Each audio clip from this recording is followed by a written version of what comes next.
Take a look behind the curtain with a real whistleblower and American patriot. Prepare to embrace the uncomfortable truth because this program has no time for comforting lies. Here is civil liberties enthusiast, Second Amendment defender, and recovering FBI agent Kyle Seraphin.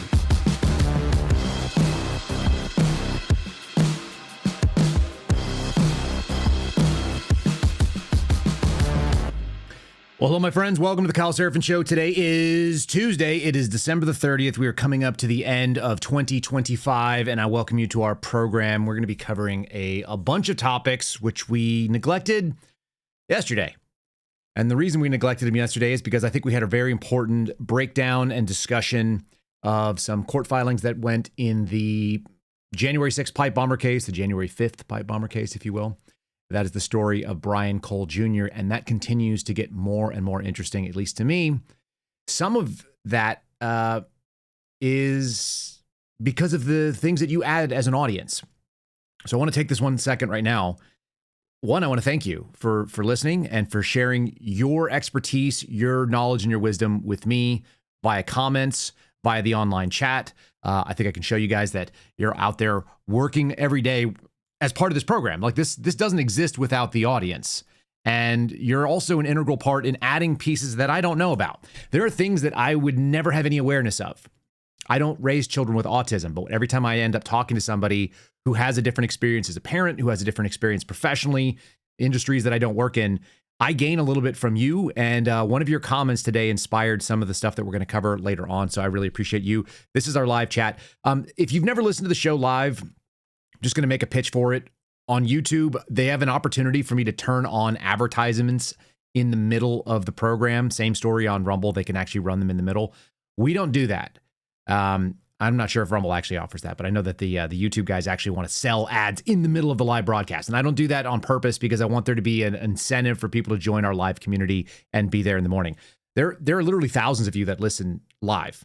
Between X, between Rumble, between YouTube. If you guys are one of those people that are watching right now, give us a little thumbs up, give us the like on whatever platform it is. It does boost the algorithm and allows other people to see it. And so I appreciate that. That's kind of the deal that we have. We don't monetize it in the same way, but that does actually boost us up so other people will see it later on. And if you watch it in the replay, then you're going to get ads, and that's how I get paid doing some of this stuff. So I appreciate you guys doing that. You guys are insulating us against the alternative, which is that we have to take money from people that we don't want to. I don't want to do that. I'm not really interested in doing that. I don't think this program would be what it is. It wouldn't be independent, and it wouldn't be on its own without the ability to kind of stand on our own 2 feet and me say whatever the hell it is that I think is important, which means punching at both sides.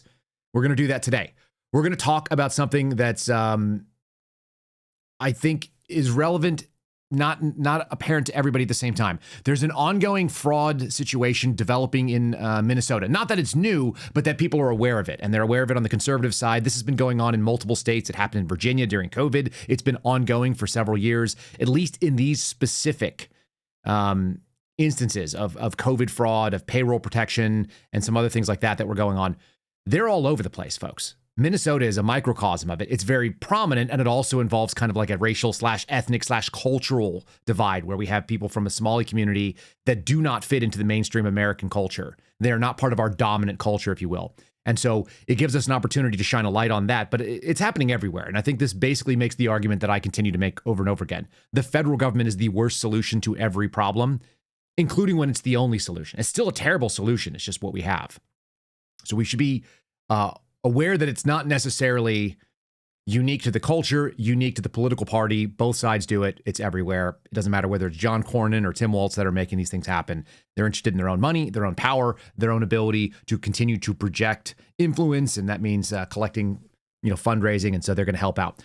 There's also that suicidal empathy where people that grew up in the boomer era that have this sort of, softness towards other cultures and don't actually see them as the existential threat that they exist in. For those of us that are in our 40s and our 30s and 20s that want to get into a market, and you're seeing yourself edged out by folks that didn't even come to this country, sometimes legally, or come here even in the first place. They weren't from here. We don't owe them any kind of allegiance. And yet here we are, taking care of them, bringing them in a very compassionate way. And I think that there's a weaponization happening on the left side of the aisle. What we're doing is we're seeing people take Christianity and they're using it against people who are Christian. and maybe they're not aware of what has been written or what has been said about this, but this concept of the order of love, it's being used. And so I'm going to show you some examples of that as well. And it doesn't matter whether it's happening in Boston. I got some examples of Mayor Wu, or whether it's happening in Minneapolis with Mayor Frey. Fry, is that his name? These people are using your innate good, your instinct towards, faithfully helping out your community. And they're adding people to the community that are not really part of your community to begin with. And they are trying to basically subjugate your dominant culture to a less dominant culture simply because we're willing to do it. Or as my buddy George, I just mixed Stephen Friend and George Hill. When you look at what George Hill has told me multiple times, he said, if America chooses to act like a doormat, don't be surprised if you get walked all over. And so that's something we're going to talk about today.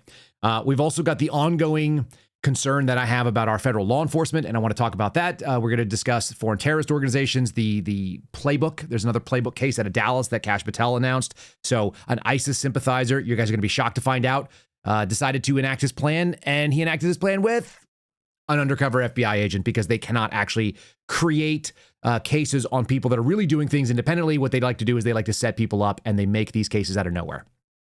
And so we've got another version of that. A couple other random stories on there. Zamdami in New York is bringing on lesbian firefighters. I think that also is the same kind of thing, using a faith to bring in an ideology. Both of those ideologies, the weaponization of the Christian faith, weaponization of the Muslim faith, all of these things can be brought into the same sort of, I don't know what this, they call it a watermelon in the Islamic commentary space. Green on the outside, red on the inside. So Islamic, there should be a version for Christianity as well. And on the inside of it, it's socialism or Marxism.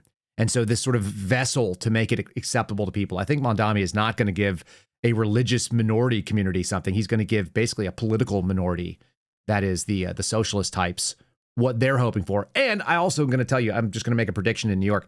It's not going to go the way they think, because all these guys end up being corrupted by the system as much as the system can be corrupted.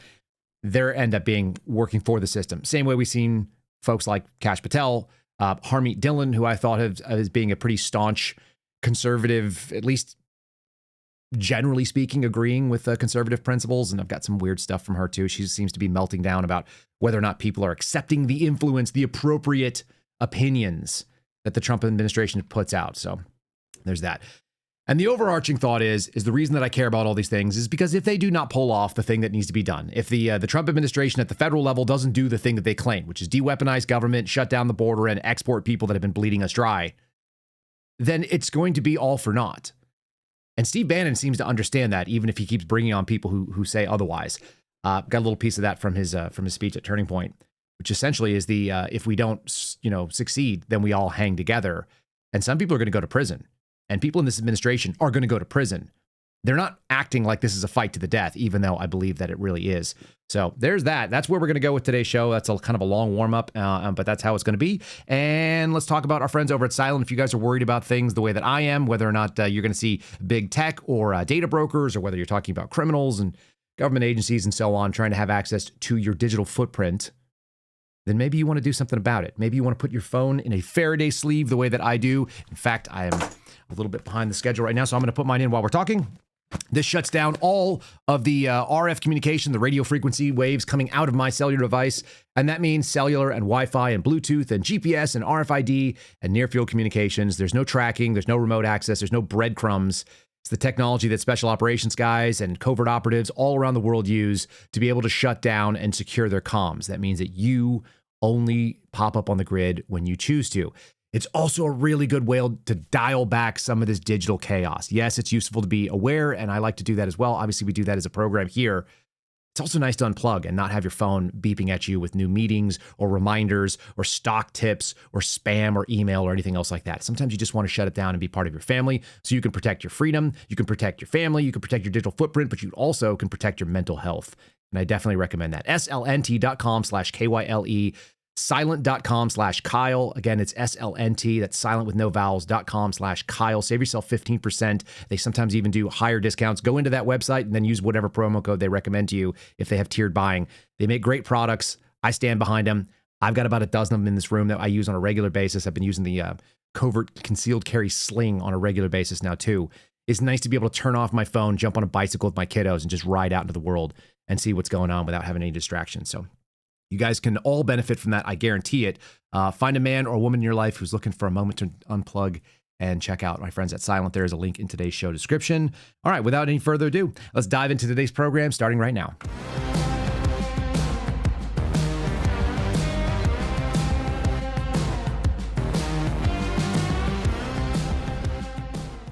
So I wasn't sure if I was going to lead with this or I was going to end with it, but I think I'm going to lead with it. I want to show you something Steve Bannon said. This is actually not a turning point. This was at some sort of an Academy speech. He's getting an award or he's giving an award. I don't even know what the context was, but I know what he's saying is relevant. And it's not the way that people are actually operating.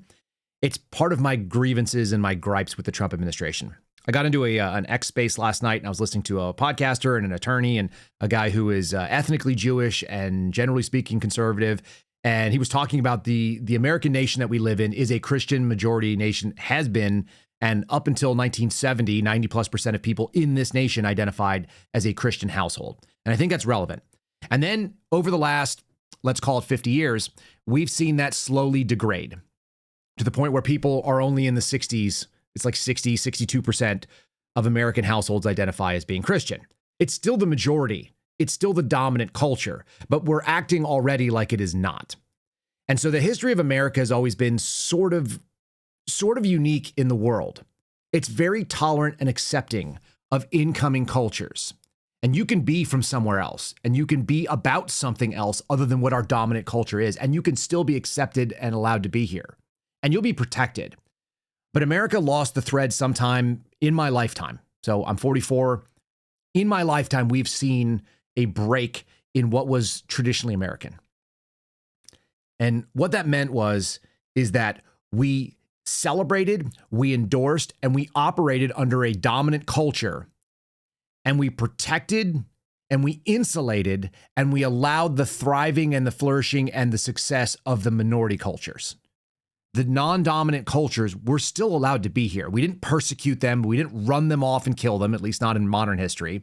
We didn't go and destroy them. We didn't genocide them or export them or exile them or put them in concentration camps in this country. I mean, again, we're talking post-World War II on.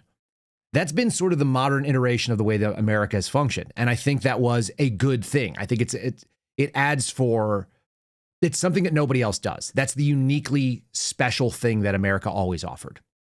Protection of the minority, but celebration and rule by the majority. And we've gotten away from that. And maybe it's because it's been so successful. Maybe because America has been so successful that now you have this entire group of people who didn't earn that success. You have an entire generation of people like that, the oldest levels. And most of them tend to be like the most senior people in our government. They didn't earn the stability and the safety that we all operate under. And so they're really quick to fritter it away. I'm speculating on what I think is going on here. I don't know that to be the truth. I believe that may be accurate based on meeting people and my life experience right now and what I'm seeing. And so that thing that we talk about being suicidal empathy, whether it's Gad Sad you hear saying it or other people who've independently come to this idea that you are going to allow cultures in and allow them to hold more dominance than they actually hold for population majorities. It's very telling. And it's also really galling to those of us that are not living in those spaces where the people have actually given up that territory. The Biden administration did some of this, but they didn't create it. They didn't bring this to America, but they did recognize that it was a potential to exploit like a power center. And you're seeing this in small ways in places like Minnesota. So the Twin Cities, Minneapolis, St. Paul have it. New York is doing it as well. Boston has been doing it. Some of these areas, San Francisco probably does the same thing. You know, parts of California will do exactly that. They'll celebrate the minority communities and give them outside influence. And so this is what sometimes people call majoring in the minors. You're honing in on the minutia and you make that part of the the biggest representation, when in reality, it's actually not doing the greatest good for people. And we've seen the churches do the same thing. They've lost their footing. They've lost their moral standing. And so when you have people that are coming out and boldly proclaiming, I represent this faith community. I'm a Catholic. I'm a Protestant. I believe that we should be doing these compassionate things. And then you listen to it and you go like, that's just Marxism. Oh, you're a Catholic, but you also celebrate trans children? You're a Catholic and you celebrate abortion and you want to bring people here to be able to have abortions to your states. You don't represent the thing that you're saying. And so you see this bastardization going on. Anyway, here's Steve Bannon talking about what the consequences are. And these are not fictional consequences. This is not like hyperbole or scare tactic. I think Steve Bannon actually knows this. Why they're not acting this way and why he can't get this into the head of the administration that they need to act with this haste is beyond me. And I will tell you right now, as God is my witness, if we lose the midterms and we lose 2028, some in this room are going to prison, myself included. They're not going to stop. They're getting more and more and more radical. And we have to counter that. And what do we have to counter it with? We have to counter it with more action, more intense action, more urgency. We're burning daylight. If you look across every aspect of this, we have to codify what President Trump has done by executive order, right? We have to codify it. And people say, well, they're just going to be messing bills going to pass Senate. We got to put aside these structural barriers and get on with it. President Trump today gave to the Senate when they came over for breakfast, even Lindsey Graham, some of the guys that liked, and some of these institutions, I understand. This is a very tough decision to make. And you're going to see some people in the conservative movement that not in a million years, because I talked to him today, quite frankly, I had Hawley on the show this morning, Josh Hawley, and he's talking about it. And I'm trying to play the institution. Well, they called me up this afternoon and said, let's go through the 10 reasons we need to do it. And these are heavy hitters on what I would call the constitutional, the limited government constitutionalist in our movement. And they're about to come out over the next couple of days and make this. Sorry about that. I think it's funny that you've got Bannon trying to claim that Josh Hawley is a heavy constitutionalist. This is the same guy that was saying that we need to open up the government so that we can move forward with SNAP benefits. Isn't it interesting that all these Republicans with all the conservative pedigree, they all vote for funding the agencies that they're claiming are the problem. They're all happy to put federal dollars to solve the issues. They all think the answer to governmental problems is more or better or different government. And no one seems to go out there and address the actual root cause, which is that our government is too big, aggressively too big. And I'm pretty confident that Donald Trump actually campaigned on that. He said he was going to fund it with tariffs. The only way that worked, by the way, this is what I heard, and maybe that was wrong of me. Donald Trump said we were going to get rid of the IRS. We were going to get rid of the income tax because we are going to fund it with tariffs. There's two ways that happens. Number one, you raise tariffs as a protection to domestic industry. You don't tariff things that you can't get in the United States. So you bring in things with free trade that you require, that your country doesn't create on its own. And then you protect the native industries so that you can't be undersold by slave labor or third world economic conditions where people can make things cheaper than they can in America. And hopefully the trade-off is that the quality is better in the United States, so people are willing to pay for it. And you bring the cost up of that imported third world developing nation good to the point where it's like, okay, well, the trade-off is a 15 or a 20% increase premium cost for an American good actually makes sense to me. I'm willing to pay for the Craftsman tool, the Snap-on tool, the Matco, whatever it is, because I don't need to go to the Harbor Freight and get the Chinesium stuff. But if the Chinesium stuff is 1/10 of the cost, you're never going to be able to compete with people that are trying to make ends meet. So the way that you do that is you have to do one of two things. You get the tariffs going, and then you eliminate enormous amounts of our government. And all these people that are supposedly on the team of conservatism that seem to claim that all the right things, the minute that push comes to shoves, they're speaking Somali, just like Jacob Fry. They are immediately going to roll over and they're going to do the most obnoxious thing. They're going to say, well, there are people who are really suffering in my state, and therefore we need to get SNAP benefits to them right away. We need to do more of the socialist programs that we were actually campaigning against. And none of them will nobody will ever hold them to account. So Bannon out there saying that, it seems to miss the point that there is a symptom, and the symptom is big government and bloat and fraud, and we're going to cover a little bit of that in a second. But the solution is not like, well, how do we have less fraud? The solution is how do we fix the structure that is decayed to the point to allow it? It doesn't matter if you have more government looking into the problems of the government. The government does what it always does. Ask a whistleblower on any agency. What happens when the government investigates the government? It finds out that the government did the thing right.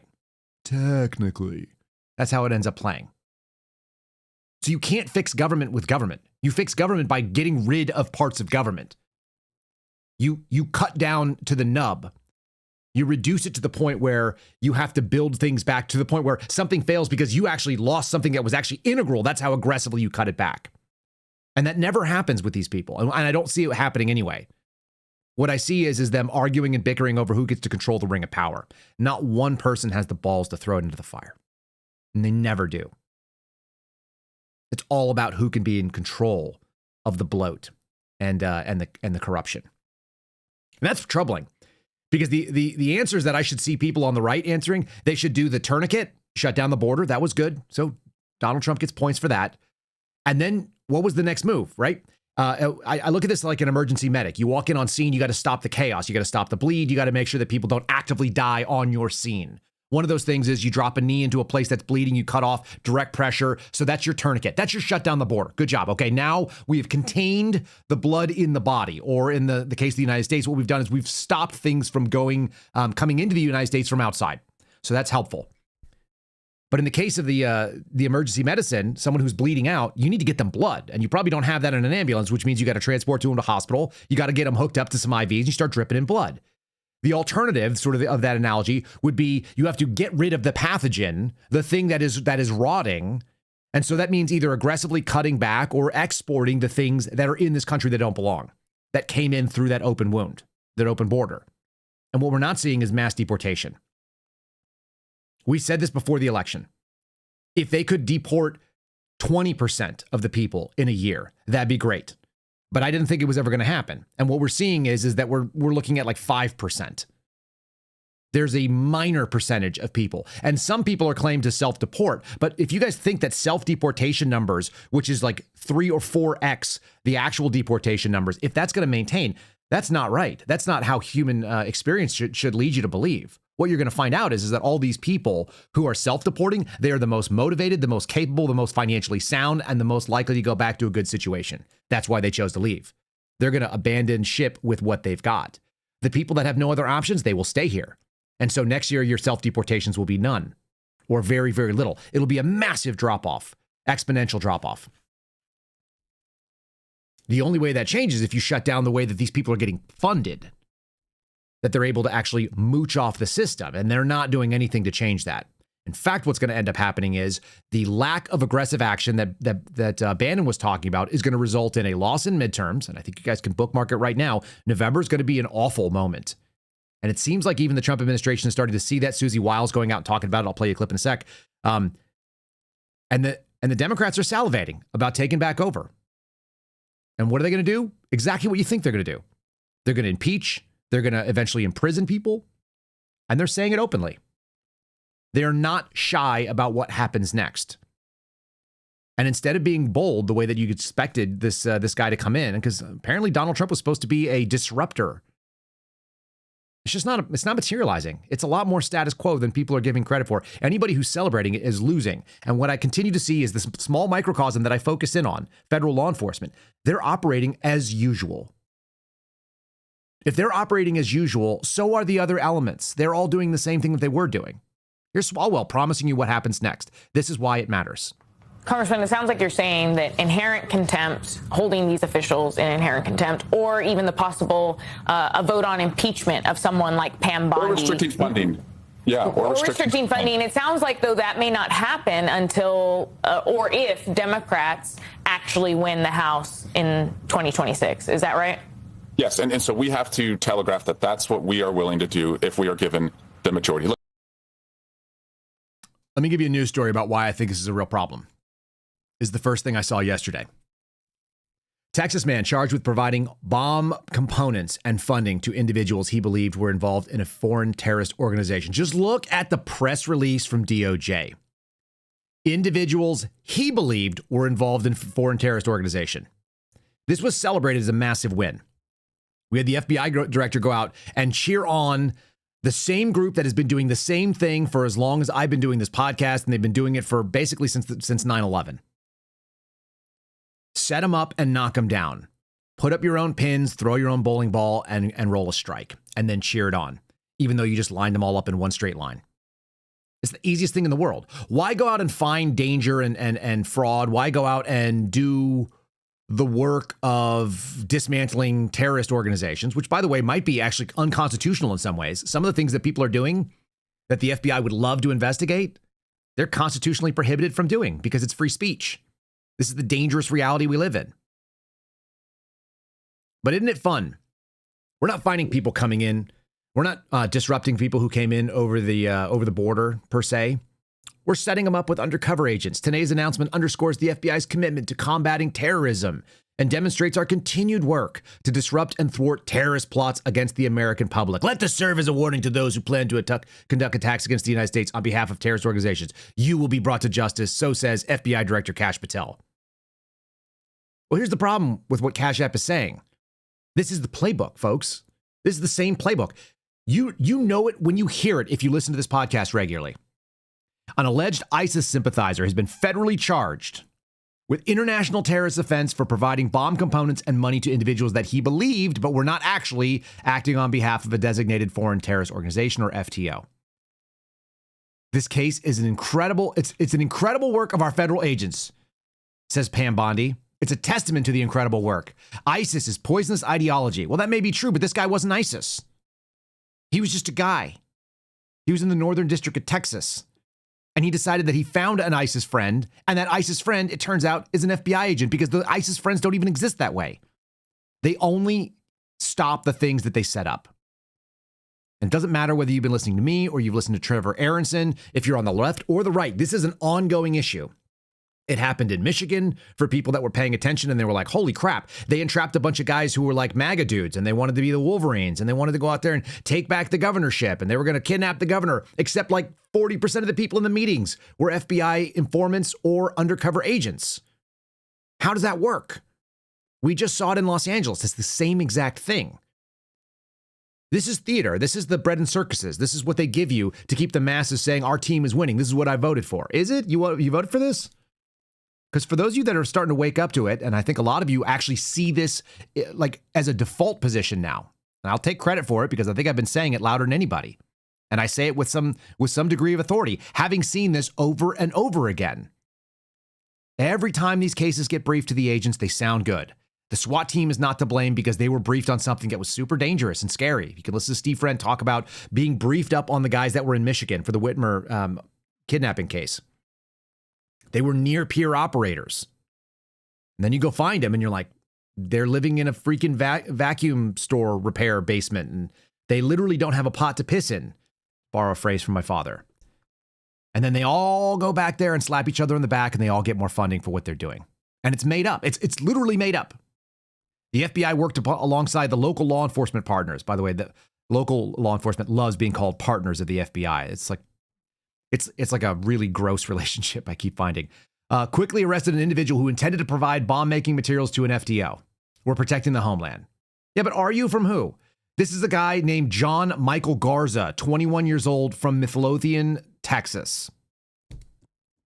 Right? He's a panhandle guy, and he's 21. And he's an ISIS sympathizer? Maybe. He gave bomb-making materials to a person that he believed was a quote-unquote ISIS brother. But in reality, that was an undercover agent. It's every time, guys. The number of actual foreign terrorist-aligned sympathizers that are ready to conduct attack in the United States is so small that they either get by and they do it. Think about what happened like a year ago, almost to the day. January 1st, we had an attack in where? New Orleans. Did anyone catch that guy before it happened? No. No, because the FBI is busy doing these cases nonstop. According to the complaint, in mid-October of this year, an undercover New York police officer noticed a particular social media account, later determined to be Garza's, that followed several other pro-ISIS accounts online. You're allowed to do that, it turns out. That's what free speech means. That's what the First Amendment allows. And wrote a comment on a pro-ISIS post. And then what happens? They're like, got it.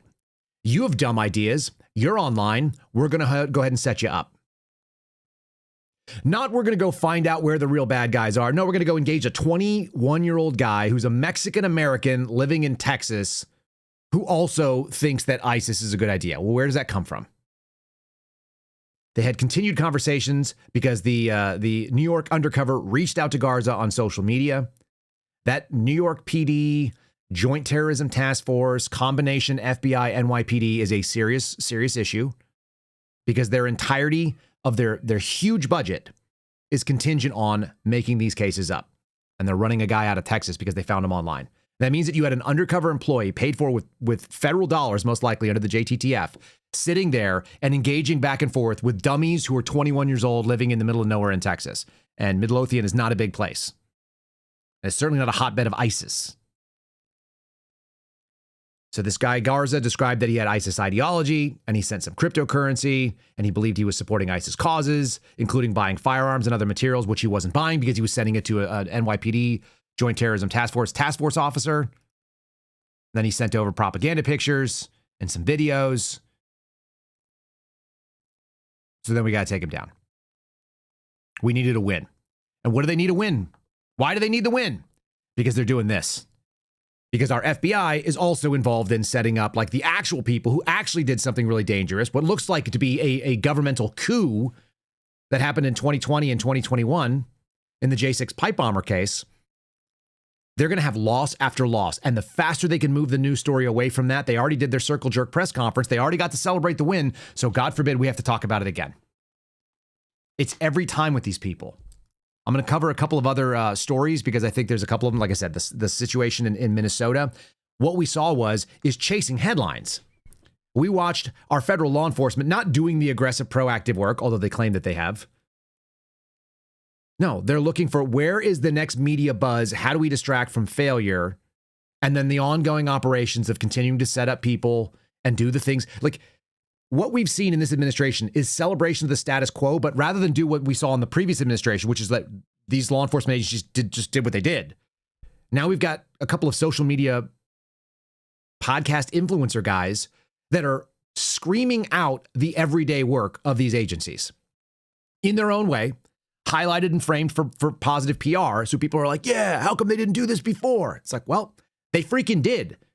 Almost every one of these great successes that you find out, like even right now, you're going to hear announcements. They're talking about the announcements of arresting people in Minnesota. Well, those cases have been ongoing since 2022, and nobody wants to go out and high-five Chris Wray on the political right, and nor should they. Is it too little, too late? Is there not enough focus? Are we busy going after J6ers when in fact you should have been going after people that were defrauding the American government? I'm telling you, there were literally millions of dollars in fraud happening in the DC area, and they were low burner, back burner, barely interested cases. We would do a little bit of surveillance on them with my team, but we prioritize the stuff that's fast and transactional. We'd rather watch gang members because we can get that arrest on a weekly basis because there's always more gang members because the border was open, so they had an unlimited supply. Why would you want to do the long-term difficult thing that only the FBI is actually really funded to go do? These complex white-collar fraud investigations and governmental corruption. That's the only real reason for that agency at this point. They don't need to go after quote-unquote interstate crime. They need to go after what's called public corruption. And do we see that being celebrated? No. It's a crackdown on social media, and it's this weird discussion about like ongoing terrorist cases that they create themselves. And then they celebrate and they bend over backwards, patting themselves on the back for it. If you guys are listening on any of the audio platforms without video, this is a great time for you to check out our video platforms. Spotify would be a good way to do it. KyleSeraphinShow.com. You may hear a Spotify ad right now. Otherwise, if you're watching on Rumble or YouTube, or if you're watching on X, give us a thumbs up. You can always join us on Locals and support the program. We appreciate that. Wherever you're watching, make sure you're subscribed to the channel. Make sure you guys are notifying if you want to see us go live and skip some of the ads. And of course, you can always give us free support by literally just clicking the like button. And I appreciate when you guys are doing that stuff.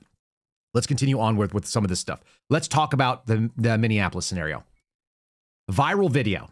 Okay, you guys have probably seen this video. I'm going to play you one of them. There was a whole series done by Nick Shirley.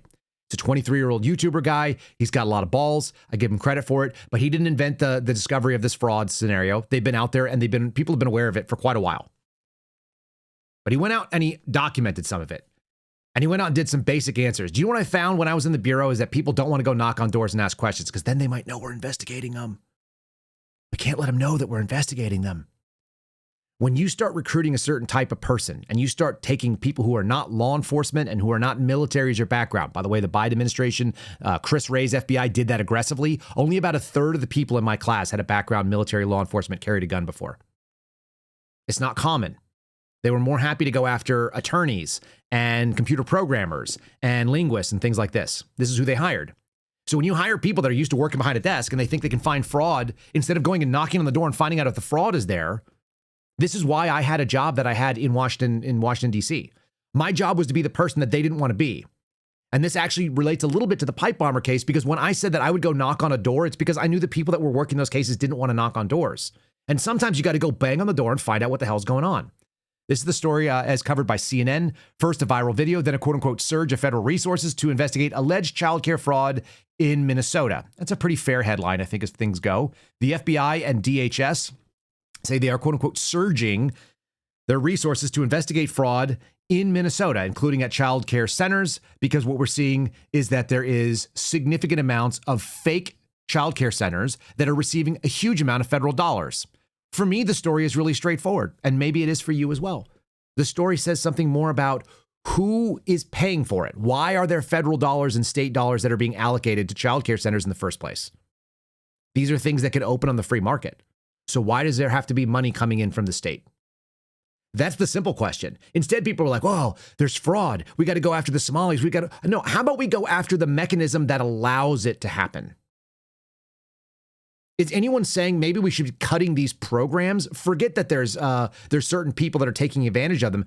I don't hear anyone talking seriously about the issue. The issue is that there's money that comes out of my paycheck, it comes out of your paycheck, and it goes into a federal program, and then it gets so anonymized that nobody knows where it's going, and then it gets sent back down into the states to be handed out to people that end up being like useful constituents. I'll play that interview, but let me just show you why there's going to be a massive protection of this and why you're seeing the left actually, like, they're lionizing the group of people that are involved in this fraud. That's because it's a massive voting base and it's obviously a massive donation base. Here's the mayor of an American city, one of the whitest people you'll ever find, doing his half-ass version of speaking Somali, whatever that is. Maaga Egawa Jacob Fry, Doke Magalada, Minneapolis. Damaan, Shaabka Somaliyed, Kayamid, Mogadishu, Garowe, Hargeisa, Bosaso, Bedabo, Kismayo, Wahan Rabah, in an idin shego. What the hell is this guy doing? First of all, you know he doesn't speak that language, so he's just reading some sort of phonetic bullshit off a teleprompter. And secondly, and maybe more importantly, why does he think that that is a winning thing when that goes out on the internet and it's there forever? That is obviously the way that you maintain power and money in that area.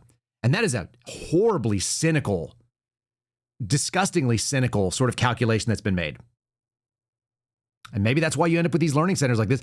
Is the federal government going to be the solution to it? No, it's not.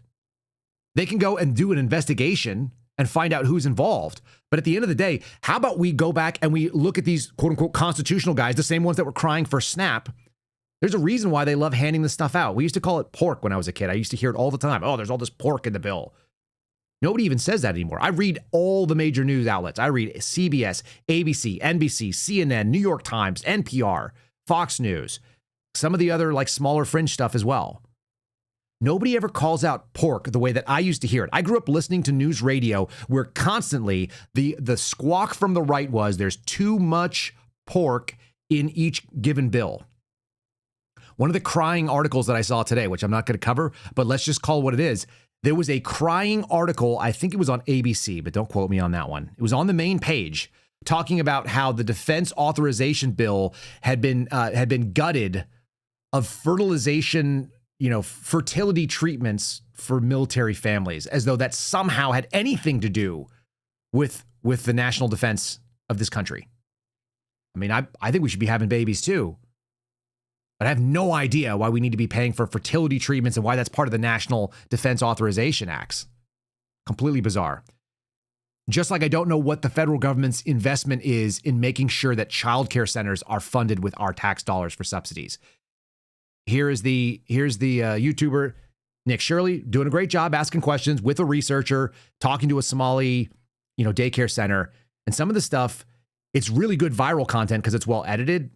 It's also really easy to go do. Not that you have to have like specialized equipment or anything else. Why are federal agents not knocking on these doors and finding out who's in there and doing head counts?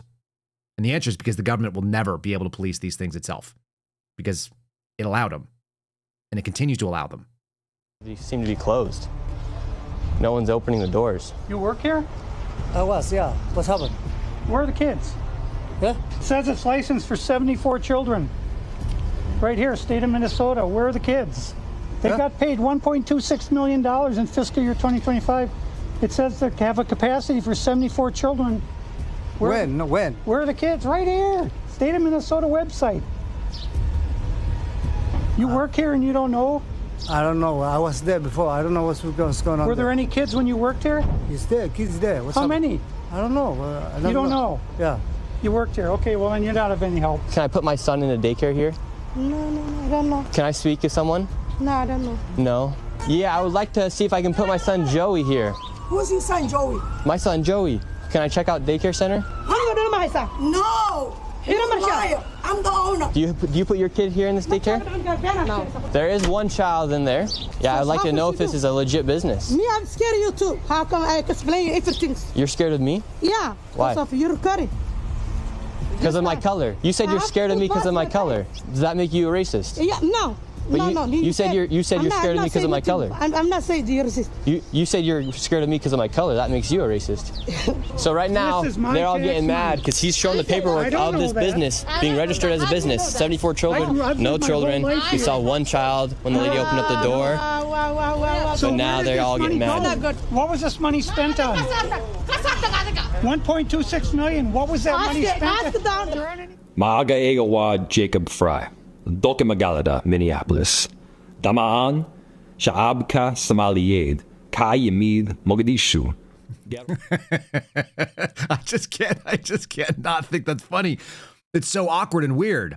So you've got NBC News covering it. The FBI is surging resources to Minnesota. It's one day after the fraud, but Patel actually says that they were involved in it beforehand. I've seen Harmeet Dillon go out and make the claims. It's like, yeah, there were 99 indictments and 62 convictions. It's not enough if there are billions and billions of dollars. I've seen reports saying as much as $24 billion in fraud happening in that place. It's not accidental. It's pretty clearly not accidental. It's that they've seen, okay, this is an opportunity for us to do what we need to get done. We're going to find a group of people that are going to support us, and we're going to support them. This is a patronage system. There are people claiming this as well. That's what this video of Jacob Fry kind of insinuates. This story here from NBC News claiming that the FBI went into overdrive. It's only because there's PR there to be had. So we have a government that's literally chasing headlines. They were doing this work. Don't think they weren't. There was clearly a white-collar fraud unit that was working out of Minneapolis, and they were doing that work. But nobody's celebrating that. What they're doing is they're giving credit to the new team, even though it's the old team's work, because as I continue to make the argument, in the same way they're doing terrorism cases the same, they're also doing the same white-collar fraud. It's just whether or not it's got some, some high value in the social media sphere. Watch this one right here. In 2022, during the Biden administration, federal prosecutors announced initial indictments on what they called a $250 million fraud scheme to defraud federally funded child nutrition programs. As of last month, the prosecutor charged 77 people. These are always long-term investigations. This is what the FBI was designed to do. It shouldn't be political. It should be, you're taking money from the American people. We have an $11 billion agency that goes and investigates public corruption and fraud and interstate crimes. They have a national security mission as well, which I think is problematic. And so what do? They do everything that all normal government agencies do. They try to find the easiest way out. One of the great examples I'll share with you, and there's more to this. One of the easiest things that you'll see is, how do I find the easiest way to continue doing my job? Everyone does this, by the way. Like, everyone wants to find the shortcut, right? If you can find an easier and a more efficient way to do your job, then you do it. The difference is are you still achieving the mission? In private industry, you're going to be held accountable for results. In the federal government, you're basically held accountable for numbers. Can you brief a number that looks good? So here's the biggest secret that most people don't realize. One of the major drug operation enforcements that the federal government does, this is DEA, and this is also FBI does this, is rather than go after the cartels that we hear about in Venezuela smuggling in drugs, or the Mexican cartels that are moving things over the border. It's way easier to set up on doctors, on people that are really close to you, that don't require a ton of work because they're operating overtly in a public business. So almost every single what's called healthcare fraud service or healthcare fraud squad, the FBI has all these different squads and they're all named for different things, very, very unique. So there'd be a squad that was dealing with Chinese counterintelligence. There'd be one that would do global counterintelligence, all the small dogs. There'd be one for Russia, right? There'd be counterterrorism that was focused on domestic extremism. There'd be one that'd be focused on international extremism, et cetera, et cetera. And then you get into the criminal aspects of it. And so you'd have people that we had an entire squad in Washington Field that literally just did Asian gangs, specifically with Asian ethnic people that were, out of ethnic communities, Vietnamese, Chinese, triad type stuff. If they were Japanese Yakuza, like the things you see in movies, like there was a squad that just handled that. And they weren't super busy, but there were some squads that did that. Asian boys and some others that were out there operating. Then you had another one that was dealing with like Latin American gangs, your MS-13s, whatever. And then you'd have other types of things like healthcare fraud, white collar fraud, public corruption in this area, Washington, D.C., public corruption in Northern Virginia. So that'd be your, governmental agencies, your city, your county, your state, et cetera. One of the things they always had are these healthcare fraud squads. And healthcare fraud should be people that are defrauding the government by falsely billing Medicare and Medicaid, and doing things under a medical license that allows them to get access to the billions of dollars, whether it be at the VA or whether it be through Medicare, Medicaid, et cetera, federal programs that I don't think we should even exist because I have no idea what the federal government is involved in healthcare. I don't understand it, but we assume that's true. And so these guys were supposed to be rooting out that fraud. You know what they did instead? They went after doctors who were prescribing opiates, what you'd call pill mills, because it's really easy. It's less work. It's very transactional. You get all the statistical accomplishments of regular arrests, and you don't save any money from the federal government because pill mills don't really cost the American taxpayer all that much money. There's no real upside to it. So you took an organization that was meant to go after fraud. You'd have a dozen agents assigned to healthcare fraud. And instead they would go after and do drug cases that are super easy. We'd run down the people that were selling the drugs. We'd go after murder cases when someone overdosed on the drugs. Why do the hard thing that actually achieves the mission when you can still get the same paycheck, you can still achieve like results, and you can still claim victory? And this is the same reason why they do counterterrorism cases against people that are like a Mexican-American born guy in Midlothian, Texas, who's 21 years old and he's selling nothing. He's selling absolutely nothing to an undercover agent. Did anyone get saved by that? If that guy didn't run into the undercover agent, is he going to accidentally find like an ISIS dude hanging out online that's going to help him do his thing? No. That guy was never going to be an operational terrorist. None of them are. So this governmental answer is not like, it's never like, oh, well, how do we get the government more focused on the thing it was meant to do? How do we fix this fraud scenario? You just don't have that program. That's the right answer, as far as I can tell. It shouldn't actually be that hard.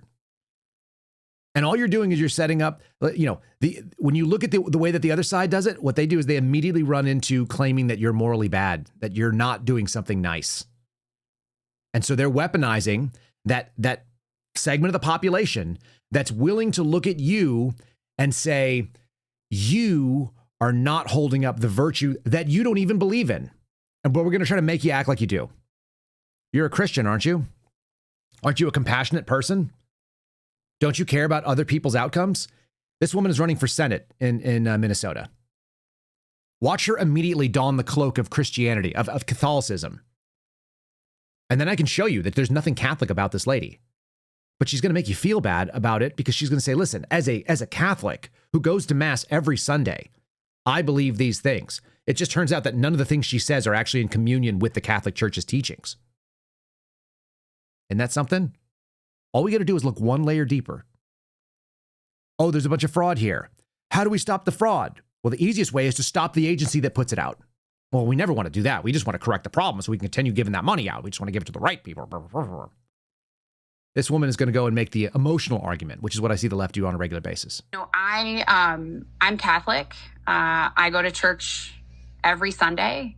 And I am very clear that my faith tells me to welcome the stranger. And that I often wear a medallion of Mother Cabrini, who's the patron saint of immigrants. Oh my God, I'm not carrying my rosary on me. Is this going to turn into a very Catholic episode of the show again? No. But it is just so clear what we are called to do. And, when we are watching these images of that mom who was in front of the school, who was just pulled from her vehicle, right?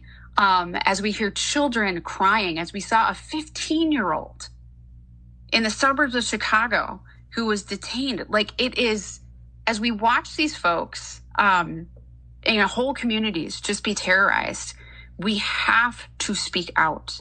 This is, it's just wrong. And we can disagree about policy, but when you completely strip the humanity and any kind of due process from people, that's just called kidnapping.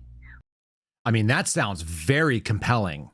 Right up until I look at the point that the underlying point of your argument, the entire hinge of what you started off with, your appeal to authority was that you're a Catholic. This is the lieutenant governor of Minnesota who tells people, if you're seeking an abortion, come on in. You are welcome here. We want to enable your abortions as Iowa prepares to enact one of the strictest laws in the nation. This happened a year and a half ago, July of 2024. She went out and said, why don't you come here and have your abortions? There is nothing that is in communion with the Catholic Church about abortion.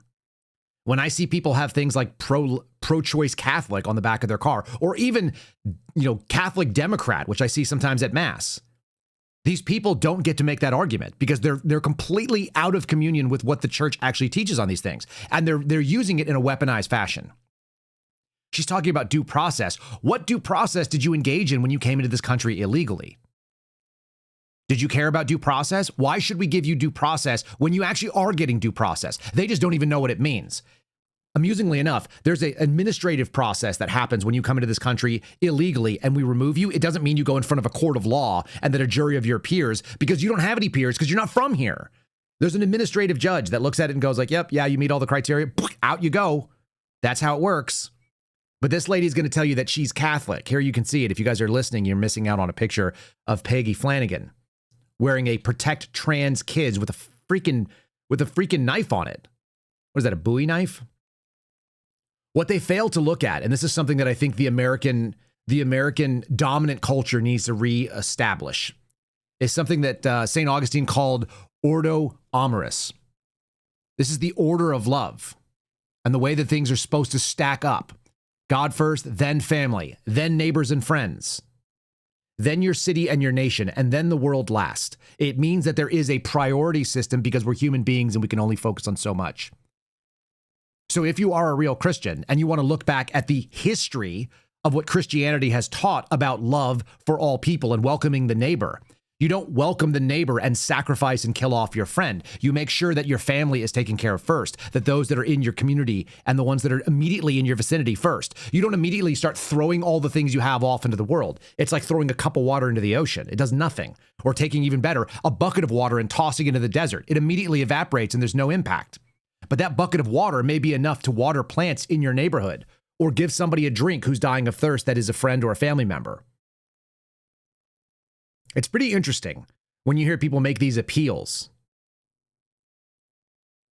and everything that they are appealing is immediately contradicted by their own words and their own actions. It can't be done. And again, she's a Catholic. Maybe she needs to go read some Catholic teachings. This is so easy to see for me sitting on the outside of it because I don't have to be on anybody's team. You're going to make emotional appeals.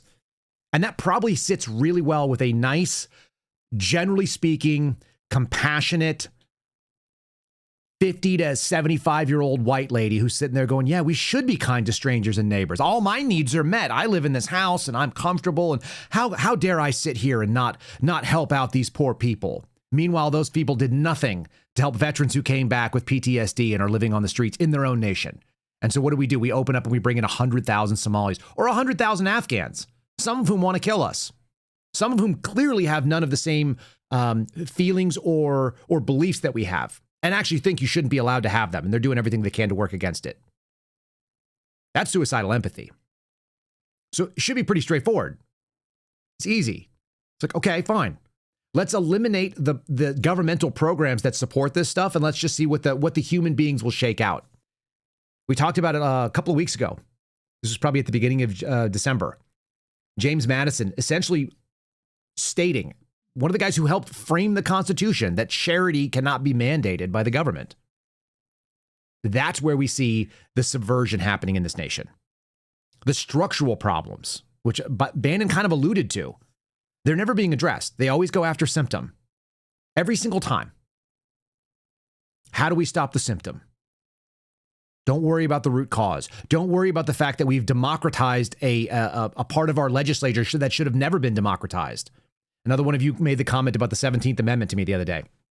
I'm telling you, you can track this stuff back well over 100 years. There is nobody alive today that is to blame for the failure and structure of this government. So don't think I'm putting it on any group of people or any administration.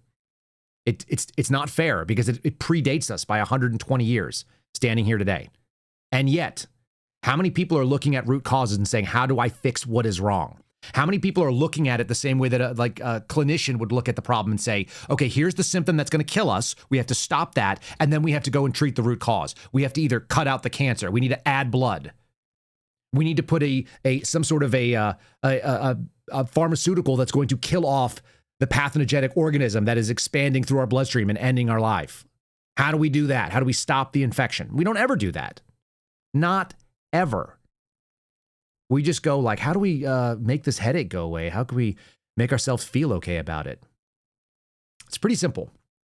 All right, here's the governor of Minnesota, who's now facing all these fraud allegations, and his first thought is also the same as Peggy, but he's less sophisticated about it. He just said that you're a racist. This is you should be worried about your own problems. This reminds me very clearly of don't worry about the the speck in your neighbor's eye, like go for the plank in your own. It's good. It's good. Except what if the neighbor doesn't have a plank in their eye? What if they have like a beam that is crushing them to death because the government is taking all your money and giving it to people that have no business being here? And by the way, they don't actually feel that way because they're not Christian. Look, it's not law-abiding citizens. If that were the case, there's a lot of white men should be holding a lot of white men accountable for the crimes that they have committed. I think for the community to maybe educate their population, because I think what you're seeing here is there's secondary victims in this, that there's providers inside the community that are then victimizing the community themselves by signing them up, because when we're going to some of these people, they're like, I had no idea I was in this program. So I think it's asking us then, for every crime, which of course the majority being committed by white men, asking us to do more about that. I think it's crime in general. And I think the biggest thing on this is just making sure that we're educating the population. And again, this is 80 people or so that have been convicted in this, maybe some more in that, out of a broader ring. Medicaid fraud will stretch across all racial demographics, all ethnic groups. So I think it's really important for us to note each community's got this in their own midst, but to blame them and say that they should have been responsible for stopping it, I think that's a pretty hard reach. I think we continue to educate folks about why. Nope. That's you making an apology for people that don't require the apology, that don't deserve the apology. What are you doing? It's like, yeah, we've identified fraud. We're going to go root it out. It seems very particular to this community, this particular style of fraud. So we're going to go out there and focus on this community with this type of fraud. And also, we'd like to go after some Medicare and Medicaid fraud. And it doesn't matter who owns them. It's like, okay, there's healthcare companies. I used to work for a healthcare company that would bill $1,000 for an ambulance ride when an ambulance wasn't required. They would bill more if I sat in the back versus if the other guy sat in the back. We both were just sitting in the back riding along with you. And like maybe we did a blood pressure check. Maybe we'd run like a quick EKG on you if you had a cardiac condition. They bill $1,000 or $1,500 for a few minutes down the road for ambulance transportation. I couldn't do anything about that. And the more I saw it, I was like, this is awful. I don't want to be part of that. I want to go to the clinical side. I want to go actually be in the hospital, because what we're doing here in this private ambulance service is just taking federal dollars because we can, because it's enabled, because it's allowed. And I imagine that they probably have a pretty strong lobby that allows that to continue. So yeah, there's fraud going back all over the place. And what about the agencies that should be handling it? They're not handling it. So if we can't police ourselves inside government, if our government cannot handle policing, governmental fraud, then the answer is don't have that part of the government. That's never what you have. You just hear this blame game. This is Nick Shirley going on Fox talking about this exact same thing. And this is an even broader question about whether or not it's about white supremacy, which is where it always ends up if you take these things down to their logical roots, which is an emotional appeal. You're a bad person because you don't want to do this thing. Never address the actual thing, because that would be difficult. You have to admit that these people are doing things that are wrong. Doesn't mean they're the only people. It just means that they are. So they always deflect this. And again, this is subservience to a non-dominant culture. It must have enough dominance. It's presented itself strong enough that these people actually want to go and service them. This is what happens when they target communities for their own benefit. This is what happens when they scapegoat. And this is what happens when they no longer hide the idea of white supremacy. So it sounds to me, Nick, that Governor Tim Walz is saying that you and others that are out there trying to expose this, you're doing it because you're white supremacists. What is your response to him? Yeah, Tim wants votes. There are entire apartment complexes where white people have been pushed out of these apartment complexes because Somalians have taken over and they're inside of these towns like Minneapolis where they can go get votes from these people. And if you have 100,000 people that will vote for you because you're going to enable and let this stuff happen and because you're going to call a white person racist for calling out facts, this is what's going to happen to a state like Minnesota. Minnesotans, they say Minnesota nice, but they are very upset. And I totally understand why they're upset because they don't have a governor who's actually working for them. He's actually working against them. It's not the only place that this is happening. This is clearly happening in other places that are dominated by the political left. They've gone out there and they've taken a small minority group, given them outsized power and influence, given them basically like moral authority and said, this is why we have to support them because previously something else bad happened. And again, it's all people that didn't actually earn the sort of comfort and freedom that they live under. They want to cede it. But all of this stuff goes back to an age-old cycle. This is a cycle as old as time. It doesn't matter whether you read Judges in the Bible or whether you go and just look at human history over the last 200 years. Things get good. Society is stabilized. It takes strength. It takes effort. And then what do? It creates people that are soft, that have known nothing else, that have not had to deal with hardship, didn't have to actually craft it out. They don't know what the consequences of their failure is. And so they go out there and they seed it and fritter it away. Doesn't matter if it's second generation wealth or third generation rich kids who go out there and, they have all kinds of substance abuse problems. They throw all their money into a casino or something. I mean, it happens all the time. And then what happens next? Then you have people that are destitute, or you have a nation that's destitute. And it's fallen away from its principles. So you got to go and build it up the hard way again, manually. If you want to see what the answer or what a personification of good times create soft men, it looks just like this in New York City right now. This is Zoran Mandami. He's going to be the mayor. He's walking through the streets. He has no real work experience. He's 34 years old, and again, this whole concept, this democratization of America, that was never meant to be like that in this country. We were meant to have sort of a hierarchical structure. We were meant to have like an oligarchy, which is really what it is, or an aristocracy that meted out and balanced out the masses. If you guys look at the founding fathers, they were kind of elitist in a good way. They were like, the people matter and the people should be served, but also we should probably put a check on the instincts and the appetites of the mob, because the mob is very fickle and it turns and makes bad decisions, like putting a socialist 34-year-old guy that's never run anything in charge of America's biggest city. What a wild thing to do. We'll see what it looks like. You can tell it's not going to work out well. The people that have money are going to leave. The people that have influence are not going to experience anything. And I'm going to bet you more likely than not, he ends up more corrupted by the system than he can do to dismantle what he thinks he's going to dismantle. I don't think he'll be successful in the thing he even says. And he's already placating people, right? He's already going out and making bizarre decisions, like putting people into positions that you cannot fathom them being in. You're like, why would you want to what would make you think that putting a EMT lesbian in charge of the fire department would have a good outcome? Well, it wouldn't matter, but all you're going to do is you're going to cater to a very, very small minority of people that you've said are important. And so that's what you do. You go out there and you just give them what they think they want. The sad thing is that the New York Fire Department does a lot of good work. Can't imagine them doing anything useful. You can't imagine someone who's never been a firefighter being in charge of like an agency like that, and being an EMT and being someone in charge of the emergency medical system. It's not the same. I don't know. Putting a fat lesbian in charge of the New York Fire Department is actually a pretty good slap in the face. See how many people want to stick around and do that, because they can find work elsewhere, and you can get paid just as well to do the same work and actually be appreciated.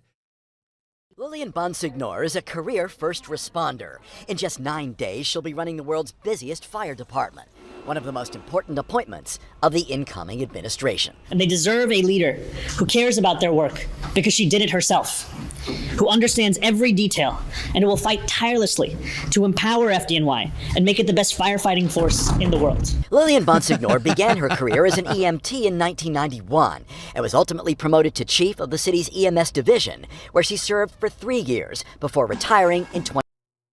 Lillian Bonsignor is a career first responder. Sorry about that. I had that bumped up to like 115%, so the speed made it sound even more ridiculous. The helium voice was perfect for that, wasn't it? That's about how serious that looks. It's terrible. It's a terrible decision. They've done this, by the way, in Los Angeles. You guys are calling it out in the chat, and rightly so. If you make decisions based on people, the DEI decisions that didn't earn it, yeah, the results are predictable. You put people that are not competent there, the answer should be, okay, are we doing the job? Are we fulfilling the mission?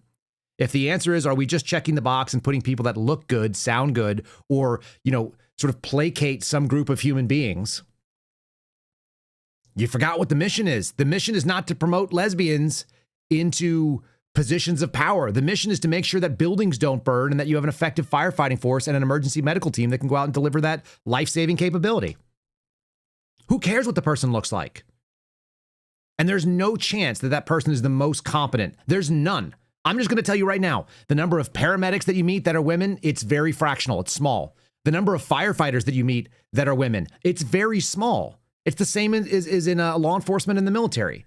The odds that the best and most capable person for that job is a chubby, middle-aged lesbian is none. It's none. And everybody knows it. There's not a single person who was like, yeah, if I had to bet the best person, if I was going to draw them out, I'd sketch out this person. A lady wearing a men's suit with a pot belly. And why does it matter that it's a fat lesbian? Why does that matter? It really does. It actually matters. Because EMS work, it's physical. It's demanding. Oh, how do you know? I was a paramedic for 10 years. It's lifts. It's CPR. It's getting into awkward spaces and pulling heavy people that have had like really, really dramatically bad things happen to them. It's dragging a 300-pound cardiac patient out from behind the toilet where they fell down and had cardiac collapse, and you bring them out into the living room so you can actually do something. It's you and your buddy grabbing someone by the belt and the foot and pulling them out of a tile room and putting them somewhere where you can actually access their patient, their problems, and see where they have veins. And you're working in bad lighting. You're working in the back of an ambulance. It's bouncing you around, so you have to hold on and have like good core. And then you may have to do something really aggressive. You may have to pull somebody in a dangerous scenario where they may die. Firefighters lifting heavy bodies out and stuff like that in really unnatural and uncomfortable positions. So it's like seeing a chubby nurse. And I see them all the time too. There's a lot of nurses out there that are very unhealthy. They're living a non-healthy life while they're out there administering to people that live non-healthy lives, and they don't see the irony in it. Just saying. There's a physicality to certain jobs. And if you want to go lead people in a physical job, there's a reason why Pete Hegseth actually has the respect from people who are the actual troops and why that actually matters. And there's a reason why guys like Kash Patel don't, because they're pretending. If you go out there and you are the thing that you claim to be, and you were that thing, and people could look at you and go like, got it. You know what I'm doing. You understand the thing. You're even still meeting the mission requirements of my mission, even though it's not required of yours. I can follow that leader. That person leads from the front, as we say. Then you see the alternative. The alternative is putting some middle-aged lady who's never done that job in charge of one of the more important things. Like there's a ton of money, there's a ton of budgeting, and more importantly, there's a ton of like required esprit de corps, because firefighters, they don't get paid nearly as much as they could.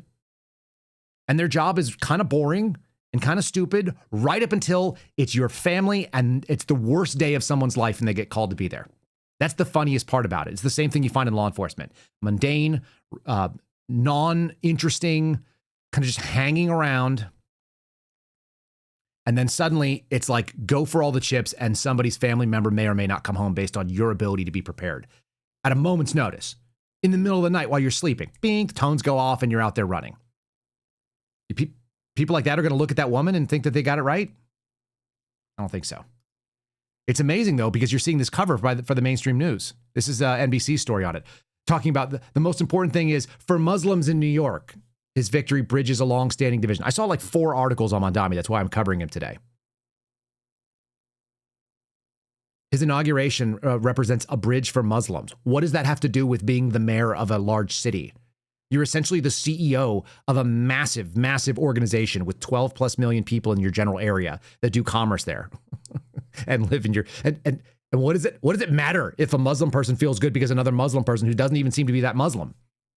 That's the funniest part about it. Again, we talk about the concept of the watermelon, green on the outside, Muslim, and red on the inside, socialism. I don't know that this guy is particularly devout. I think he's playing the game the same way that Jacob Fry is. Zohran Mamdani's election to the New York City next mayor has become something larger than a historic first for many Muslims in New York. It's a rare moment of visibility and unity across the city's Muslim communities. That's what we need. A fractionalized number of human beings. Less than 2% of the U.S. population are Muslim. Statistically irrelevant for whatever it's worth. And yet, nonstop articles written by Myrna Al-Sharif, whoever that is, giving outside influence to things that don't make any sense to me. It's wild because they're talking about how it has the potential. It's a meaningful blend for Shia Muslims who often felt sidelined within their own faith. Talking about the wife of Mamdani coming out and telling people that she's Shia and there's a Sunni majority. Stuff that doesn't matter to Americans. We don't care what sect of Islam you're part of. That's not what we're about. It's so fringe. It's so small. I had a discussion with somebody last night. They were telling me about Jack Mormons, if I'm even saying it correctly. Mormons who are basically Mormons in name only and don't actually adhere to the tenets of the Mormon faith. I was like, who cares? Who cares? Seriously, who cares about this stuff? You're getting in here, you're getting into such minor minutia of it that you want me to care about it? I don't understand. Like, I don't understand why you think it matters. How about the big deal issues in America, which is do whatever the hell you want for your faith. Practice it however you choose. Don't try to project it onto the dominant culture of America. This is why I keep telling people that my movement is going to be really simple. This is what 2026 is going to be about for me. Bacon cheeseburger nationalism.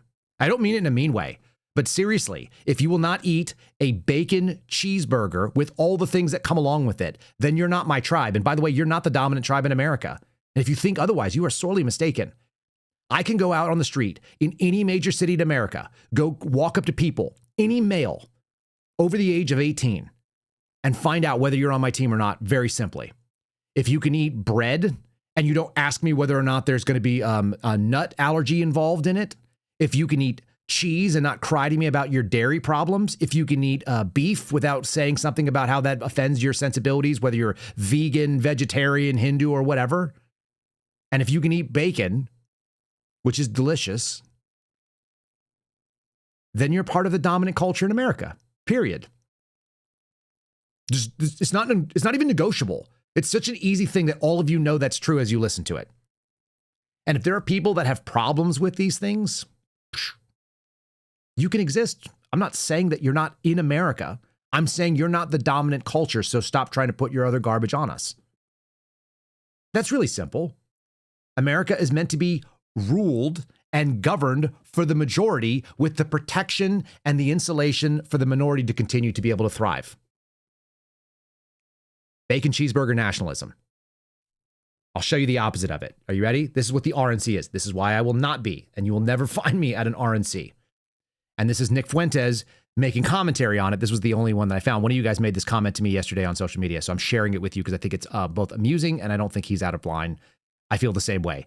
This is Harmeet Dillon, conservative influencer who's been married 3 times. Her recent husband passed away, so she's a widow now. But 3 marriages, just like Donald Trump. That's not a particularly conservative position for Americans. She has some really good ideas. And then she went to the RNC and she did this, which I never actually sat through and listened to. This is crazy to me that you would take the most non-dominant thing and bring it in to the dominant culture of America, which supposedly represents people who listen to this show and people who are generally speaking conservative without being, Republicans. There is no party that represents us. There is no bacon cheeseburger nationalist party. And that would not be an offensive party. In fact, it would do well for all the people. The Somalis, it would do well for the people who are Hindu. It would do well for everybody Because nobody's out there like shoving it down your throat. We're just saying like, this is what our national food looks like. Go anywhere in America, go anywhere in the world and ask them what it is. They will tell you it's American. They know. Anybody who's traveled knows this. Alternatively, you could put this in and bring the quote unquote big tent, and then you're going to wonder why you don't get the reactions and the successes that you'd expect. Are you serious?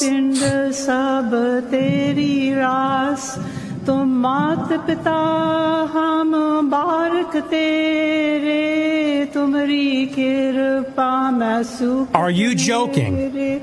कोई न जाने तुम्हारा अंत ऊंचे ते ऊंचा भगवंत सगल समगरी तुम्हारे सूत्रधारी तुम ते हो सो आज्ञाकारी.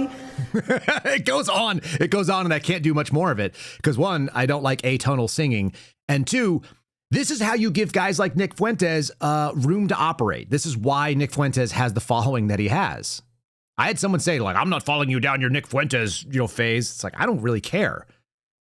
If you can't acknowledge what this is, that's the voice of every regular bacon cheeseburger eating person in America going, what the shit are you doing? Why are you putting that in front of us? What does this have to do with our political structure? Like, I don't even need you to go out and say a prayer at all. You can have a completely secular version of your governmental policies. They just have to be governed by basically Christian values because that's who the majority of America is, period, the end. Non-negotiable. You want to make people get pissed? You want to make people decide that they will just abandon your party and have the thing that we talked about, Steve Bannon worry about? You want to get slaughtered in midterms? Go promote that nonsense. Go promote Vivek Ramaswamy saying things that occasionally sound really good. He was talking about, that guy was such a cartoon, wasn't he? When he was running on the round wearing like the American flag jacket, putting on the cowboy hat. It's like, dude, stop. Just be you. Stop being fake. He's a really smart guy. Vivek Ramaswamy is a very smart man. He's also very savvy. I'm also a little bit suspicious of him at this point because he says things that don't make any sense to me. Got a great little clip of him, of his words being read by people who are sort of incredulous in the way that he actually comported himself. I've got to find it real quick for you. Because when you hear it, you're like, oh, this seems problematic. If you want to open up the quote unquote tent, this is the reason why big tent politics suck. What you've done is you've brought all the people in that don't hold your principles, and then you act shocked that there is, in fact, no principle that governs your administration. This is, I think, the reason why MAGA people, some of them, ones that are paying attention to outcomes and really want to see things, like they don't care about the person, they care about the actions. The people that want to see reduction, not of like fraud, but of the program that allowed fraud to exist, the underlying conditions, those people are going to be pissed. They'll always be pissed because they got sold a bill of goods. They thought they were getting, everybody joined our tent because they thought we had the best chance of doing good things. What they didn't realize is we brought in all these people into the quote unquote big tent, and all they did is dilute the values that we actually thought we had. So there was, in fact, no principle. And they just put the name on it, America First. Not actually like America is first, but America First trademark, whatever that brand means. You know, the brand that says the CIA is now going to do drone strikes in ports in Venezuela. Is that really the biggest threat to America right now? Is that really who we need to go pick in a fight with? I understand the idea that you want to influence your hemisphere, Monroe Doctrine, but it's the opposite of taking care of America first to go pick a fight with Venezuela at this point. And I'm pretty confident I saw Donald Trump say that we were going to campaign on the idea of no new wars. In fact, we were going to shut down all the foreign conflicts. Kind of the opposite if you're going to turn around and start doing CIA drone strikes at ports in Venezuela, as reported by the New York Times. The attack last week on a dock purportedly used for shipping narcotics did not kill anyone, said people briefed on the operation. It was the first known operation inside of Venezuela by U.S. forces. This is an act of war, whether you like it or not. When you go out there and you do a kinetic strike, sending explosives from the sky into somebody's infrastructure, you're attacking their nation. If somebody did that to Los Angeles, we would also be furious, and you should expect the same from them. Now, is Venezuela like capable of doing as much as the United States? No. Can they project power and force the way that we do? No, they cannot. Do I really, really care desperately about whether or not there's a dock or a port that's still functional in Venezuela as a human being who cares about cheeseburgers and making sure my kids get educated? No, I don't. I actually don't. I personally do not care all that much. Except I know that it's not the values that we're being sold. It's not the values that we were told was coming our way. It's pretty interesting too, because we did an interview and it's been brought back up to my attention again with a guy named Jordan Goudreau. A lot of the things that I've done on this podcast, they stay in my head, and I kind of like, I have them in my head, but I don't actively think about them all the time. And you guys will remember them because you received them differently than I did. I was part of it and you were observing it, and it actually helps to be further away. And if you remember what Jordan Goudreau came on, he was a Green Beret. They talked about how the Trump administration 1.0 had actually asked him to go out there and create a coup of sorts in Venezuela. That was something he was trying to do. It was a priority of the first administration per him. The DOJ went after him aggressively under Biden, and still the ongoing DOJ, which is the same DOJ. They went after him. He's now a fugitive from justice, Jordan Goudreau, former guest of this program. He has an open international warrant from our Justice Department. That's kind of interesting. And when I briefed my buddy George Hill about it, who spent a lot of time in the intelligence community, and I was like, what do you think about that guy's story? He said it's highly plausible, but the odds are is that his op wasn't the only op that was going on. And that's the way that these agencies operate. And that's what people are starting to become aware of. The operations are circles spinning against alternative circles, spinning against alternative circles. It's a clockwise with a counterclockwise on the inside, with another clockwise, with another counterclockwise. And so each one of those individual circles has to have an achievable goal. His achievable goal was landing like munitions and getting a guerrilla force to actually operate in Venezuela, which is an achievable mission. And even his own operation had two different circles spinning in it. One was the actual objective, and the other was actually landing like a boarding force that was a distractionary force, both of whom had achievable tactical goals. This is how these things work. And so when you start looking at it and you go, oh, shit. And now we're dropping drone strikes over there. Multiple different people reporting this. I think this is also coming from NBC News on their national security desk. Took out a big facility where the alleged drug boats are going on. Like, this seems distractionary to me, and I don't understand the nature of it. And none of that sounds like America first to me. Call me crazy, but I read these stories in the morning. I see that multiple agencies are covering them, multiple different news agencies. They're pushing out the idea that this is the thing. It sounds like, hey, we're not getting it done where we need to. We're not actually exporting the number of people. We're not putting blood back into the body or exporting the toxin of a bunch of illegal aliens who are doing fraud. So maybe we can go over there and dick around in Venezuela. If you guys think that, I'm seeing our chat, which is really funny to me. Guys, I watch the show live and I actually read a lot of what you guys put out there. Watching people say that somehow going after and striking a dock in Venezuela is going to attack the Venezuelan ability to influence and meddle with our elections technologically is sort of an absurd. Just listen to yourself and you ask me if that makes any sense. You guys decide. You tell me and put it in the comments below. Do you think that striking a dock, lethal or not lethal, blowing up boats in the Caribbean, whether you agree with the drugs coming in or not headed here or not, like regardless, is any of that stuff going to change the election system in the United States? Or is that all just kind of like bread and circus distractions and people cheering like seals when they declassify another video from thermal, images of a drone dropping stuff on it? Like, it's cool to use military toys. It's cool to put up a Predator drone or a Reaper or something, or drop some sort of ordnance. Doesn't seem to benefit me. I'm sure it benefits whoever's like the weapon manufacturer that gives an opportunity to put another couple of hours of maintenance into it and another set of armaments. But these are symptoms. These are not fixing the problem. Not to me. And our government continues unabated, doing the exact same thing that it's always been doing. All right. All of that is to say, let's go to this craziness that just dropped today, and this is a good place to have a little kind of a segue cut. So if you guys are watching over on YouTube, I appreciate it. If you guys are listening on Rumble, or if you're listening on any of the audio apps, rather, check us out on Spotify, KyleSerafinShow.com. This is going to be a hyper fast and then refresh on some of the stuff that we talked about yesterday with Steve Baker. I'm going to run through the document that we briefed in a short, like maybe 5-minute segment. And then I also want to cover down some new stuff that was just filed. If you guys are watching live, make sure you hit the thumbs up. If you're watching in the replay, hit the thumbs up. YouTube, Rumble, X, please do that. Subscribe, share. We've crossed over the 18,000 subscriber boundary, which is awesome. And that comes from you guys doing what you guys are doing. Let's do some documentation, which is a little bit It's a little bit of a yawn, but we're going to do a quick run through the highlights from yesterday.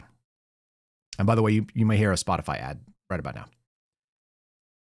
People get mad when they don't get the heads up on it. Okay, so this is the government's memorandum in support of pretrial detention. I went over this long form with Steve Baker. If you guys want to listen to a nice conversation and hear that Steve Baker is alive and well, I think he actually got stronger through yesterday's interview by doing the work. We had this morning conversation real quickly. I actually do believe that the Holy Spirit gives you strength to do things even when you don't otherwise have them in your body, when you're doing the thing you're meant to do. My experience of that was going on Fox News when I had COVID and I had like 105-degree fever, and I went into like a studio that was just me and one other person in there, and I think he was fine. But I walked in there. I drove down to go to Phoenix to be on this Fox News hit with Bongino for the first time on Fox, and I was deathly ill. Like I thought I was going to die. I just felt awful. And I walked in, and the minute I got to the studio, like the fever left, the chills left, and I was fine. And I whirled in there and I did the interview, and I, sat there for 45 minutes in the chair and all that kind of stuff. And I finished up and I left, and I got back in the car and immediately I started driving, and I felt like death again. And I think that was the situation that was for Steve yesterday. He felt stronger and strengthened by doing this work. This work is really important, talking about this case. So I was reminded of the concept of time being a flat circle. If you guys have never seen True Detective, it's one of my favorite shows ever. I watched it I watched it nonstop on loop when I was at Quantico for the FBI Academy. Time is a flat circle is something that Matthew McConaughey says. That is the reason we're for today's thumbnail. All right, I'm going to show it here. There's this iconic moment where he's sitting in an interrogation room by the cops. They're trying to figure out if he did something evil. And he brings up a beer can and squishes it, and he's doing all this stuff. He's building all these figures, and he's involved in like hunting down some real dark evil. He talks about time being a flat circle. Keep that in your mind. Time visualized externally as a flat circle. Let's go through this really quickly. This is the stuff that the government filed. There's a couple of really bizarre moments, and I think these are the biggest holes in the story. There's supposed to be a detention hearing today. We'll find out if that actually goes down.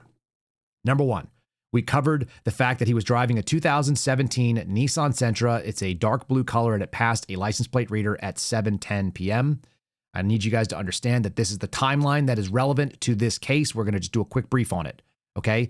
The time starts at 7:34. This document the government provided does not tell us anything new. They don't claim to have any other video footage. In fact, they rely on his confession to say where he was before and after the loop that you're seeing on the screen right now, which is the little area where the DNC and the RNC are located in Washington, D.C. 7:34 p.m., January the 5th, 2021. There's a red ingress route that you're seeing where he crosses down from the middle.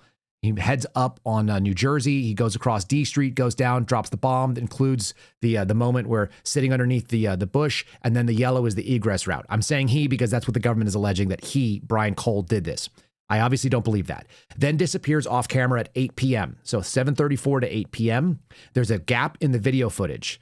And then the bite bomber in the hoodie appears again at 8:08 p.m. In 10 minutes is able to drop off the bomb at the RNC behind the Capitol Hill Club, and then disappears, egresses off. And allegedly, according to this document that we see, the government has posted, Brian Cole Jr. Confessed to being parked at 2nd and D Street, which is near Folger Park. I believe if we actually see the video of this, what we found out are a couple things. Number one finding from this document. There's videotaped interview. I was worried they didn't do it, but they videotaped the interview with Brian Cole Jr. for all 4 hours. That's what we're told. Number two, they answered the question of where are the Nike Air Max Speed Turf shoes? And the answer is they're gone. Don't worry about it. Okay? They've been destroyed. He got rid of them. They were ratty, and so they're gone. So now we've answered two questions. Did the confession get taped? Yes. What happened to the shoes?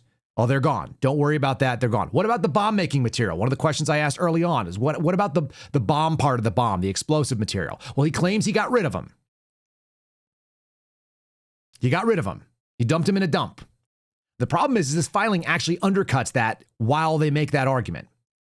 Thing number three, how come they didn't find him earlier and some of this other stuff? And the answer is like, oh, he was like super security conscious and he was like wiping his phone all the time. Except the problem is that he didn't wipe his phone for the 18 months after the alleged crime. He was able to go and run around Washington, D.C., apparently, with his phone on him in his own vehicle with stuff that he bought with his own credit card.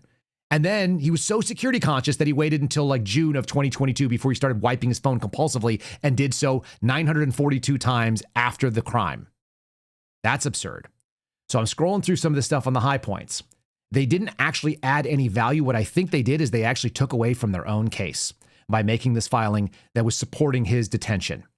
They also make some arguments in there that are pretty unsettling, that basically it's the presumption of not innocence. The DOJ is arguing that the crime is so heinous and dangerous that he cannot be trusted to stay out as a free man. Okay? The sneakers are gone. The bomb-making material's gone. The only problem with that is they also make the argument, we're going to skip the cell phone pings for a second. They also make the argument that while he got rid of all the bomb-making materials, he also kept buying freaking bomb-making materials after the fact. And we found that out yesterday, that he bought bomb-making materials 3 weeks after January 6th and the placement of those bombs. On 1/21/21, he bought another kitchen timer. Keep that in your mind. Time is a flat circle, like an egg timer. Okay? He also bought more pipe bomb size 8-inch pipes with nipple, so threaded on both sides. He bought more end caps. He claims, per his confession, that he drilled them by hand. I made this comment yesterday to Steve Baker. I'll make it again to you all. Drilling end caps, rounded steel, with a carbide bit that's meant to go through steel and a hand drill is very difficult, even if you're skilled at doing so. You have to start with a detent or a nail punch or a metal punch that's going to give you like a starting point. And even if it has a good pilot point, oftentimes they do what's called walking. The bit is spinning really fast, which makes it really easy to kind of slide around. So you leave all these sort of like scraggles and squaggles. What we saw on the bombs as they were presented in the actual case file, I'll show them to you guys. On here, we've seen some pictures of the end caps, and they look like they're very cleanly drilled and they're well filed. You know, like somebody who had a vise and a drill press. Now, I'm open to them showing us that there's all kinds of walking squiggled lines from a carbide bit walking and somebody drilling it by hand. But that's not what I saw in the pictures that I saw of those end caps. Now, I don't know where I've seen the end caps, so I'll have to go and try to find those pictures again. But they seem very clean and well placed, and that's a big deal. So he manually built these things. He didn't build any bombs after the fact, but he was interested in building potassium chlorate, which is used in fireworks. He got rid of the shoes. He got rid of the bomb-making materials. He kept buying bomb-making materials. He felt so guilty about seeing himself on video that he got rid of the bomb-making materials, but then included buying them right after the fact. So he had all these things, and this kitchen timer, I think, is going to end up being the demise. We don't know that it's the same kitchen timer that was found in the bombs, and that seems really important. We don't know that that was the exact same one. They just mentioned that it was a kitchen timer. If you guys look at the bombs as they are actually shown here, it's not the entire kitchen timer. The timer part of it, or the housing, was removed. So I don't know if they were able to lock these things up. But this does not seem rock solid. In fact, it seems the opposite of the case. And we find out that the sulfur that he bought, supposedly, which was part of the homemade black powder, was bought as early as May. Let me double check the date here. I don't want to get it wrong. I think it was like it was January of 2018. So starting back years prior, over 2 years prior, he was preparing to drop bombs in Washington, D.C. There it is on the screen right here. Sulfur, 1 pound, Amazon, 1/14/2018. So those are the major pieces. We answered the story of the shoes. We answered the story of the bomb-making materials. Where was the rest of it? Apparently, he bought more of them, though, even though he threw them out. We have a confession of where he placed the car and that he was not seen getting out of the vehicle. The government does not allege that they saw him getting out of the vehicle wearing the outfit. So we're now 100% in the category of he was sharing this through confession. The confession, he denied for 2 hours during that confession that he was involved in this. Then he was threatened with another felony for lying to the FBI, gave a 15-second audible pause, put his head down, put his head back up and said, yes, I did it, and then basically told them everything they wanted for the next 90 minutes. But first, they left him alone for 20 more minutes to stew. This is important, I think, and I am reading in here. This is Kyle Seraphin's analysis, so take it for what it is. There's some seriously interesting stuff in a most recent filing that went out yesterday. Sorry, it came in today. Document 23 in this case. You guys ready for this one? Because this one's fun. Time is a flat circle. I found out from our listeners this morning that people with autism tend to use kitchen timers or other physical ways of representing time. They need an externalized version of it. Allow me to show you. It made me go and do this. Look, this is just a quick AI overview. Kitchen timers, especially visual ones, are powerful tools for autistic individuals because they externalize time, they create structure, they reduce anxiety during transitions, like from playtime to chores. They help manage and focus, like only 10 minutes left and having a visual cue. They help build independence by making abstract time concrete and manageable, and they give control to individuals. It often helps boost their success when it comes to living on their own. And there's a whole about, I'm going to put this search results, I'm going to put these over in the show description in the links. It'll be a long link that says the Google search, but I want you guys to be able to see it. I basically did autism connection to kitchen timers. That was the search, if you guys want to do your own search. Now, nobody had confirmed previously that this guy was in fact autistic. That's something that the family said he was autistic-like. It was something that I heard from neighbors that he presented himself as though he were an autistic person. That was kind of the thing, developmentally delayed. So the question was, is he actually autistic, or are we just using that term loosely because it defines people that sort of don't fit in and have developmental delays? This is where this gets really good. Defendant Brian Cole Jr. respectfully submits this response in opposition to the government's motion for pretrial detention. They also submitted one yesterday that said the government needs to turn over discovery immediately, not later, now. And they should have access to it, which they should have already done. It says Mr. Cole should be released pending trial because governing multi-factor analysis demonstrate that bail is required under a strict set of circumstances, and they propose it. They are asking for him to be released from detention. And I think it's very interesting how they did so. The government presumes that basically he's so dangerous he can't be allowed out. And they are taking the opposite, saying that the government has the burden of proof, and they have not met that burden to show that he cannot be let out. I'm paraphrasing some of this stuff. But let me get to the part that's most interesting to me on page 3. It says the burden of the government is far greater than merely reciting Cole's criminal charges and concluding without any more that he is quote unquote dangerous. Again, they are basically operating under the presumption of guilt, which is not the way our justice system works. The question is whether or not he is a present danger, a contention the government has never actually made, and something belied, the opposite is actually belied by his past 4 years because he's lived without incident and caused no additional harm. So here's the facts that they cite, and this stuff just snuck in there is really, really critical. I pinned it on my social media right now. Number 1, Mr. Cole is an African-American adult who's been diagnosed with autism spectrum disorder level 1 and with obsessive compulsive disorder. He's an ASD level 1 and an OCD sufferer at this point. That has not previously been confirmed. I'm guessing that's what they got out of their analysis recently. Number 2, he has 0 criminal history. He has no issues complying with court orders. He's a high school graduate who's had continual employment since his teenage years. All of these things work in his favor. This is someone who, just like a lot of the January 6ers, shows no previous inclination towards danger, nor any past inclination. And of course, it's the predicate that we're advertising here is that he didn't do this. Mr. Cole has lived in the same community since childhood without incident. His neighbors and others who have dealt with him over many years can vouch for his character, to include, as you heard from Steve Baker, going and knocking on doors, Secret Service, FBI, local and state law enforcement, other federal employees. He's surrounded by people that are working for this government, and nobody thought he was a problem. His neighbors who have dealt with him over many years vouch for his character. He has a reliable job waiting upon release. He works for his father, which I think is amazing. I think it's great that a family member is able to give him purpose in the world. He submits to house arrest, submits to an ankle monitor, weekly reporting. He submits to unannounced pretrial visits by pretrial services.